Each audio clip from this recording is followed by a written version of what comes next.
Welcome back to the channel today. Today's question is should outlets be grounded? Stick around and we'll talk about it.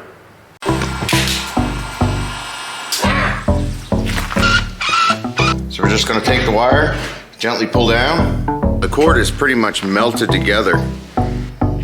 So there we have our finished end with our.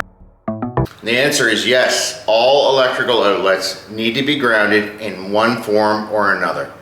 When I say grounded, I mean an actual ground wire coming out to the side of a receptacle. And I'll show you.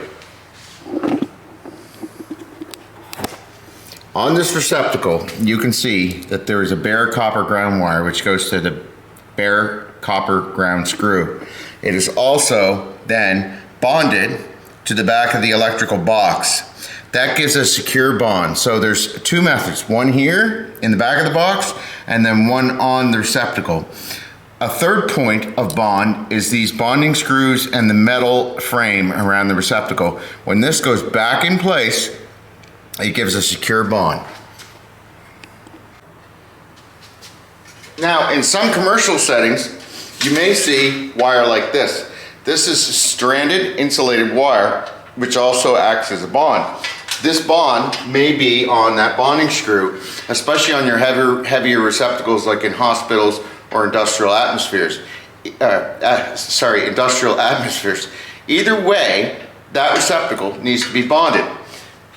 If there is no bond available, no ground available, I keep referring to the word bond because we use the word bond. It means it's bonding it to the main ground on your electrical system.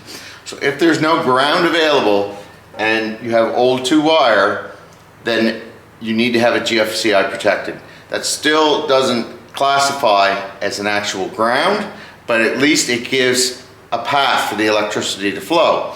Right now, the electricity would flow between the white and the black. However, the ground is there in case there's a short circuit, and of course, electricity takes the least path of resistance, and you don't want yourself to be the least path of resistance. So it's extremely important to have those outlets grounded. Anyway, that was a simple video about grounding outlets. If you want to see more on outlets, click up here at the top, or come on over to the website where all our videos are organized in a searchable fashion. Hope you liked the video. Don't forget to like and subscribe, and we will see you guys on the next one.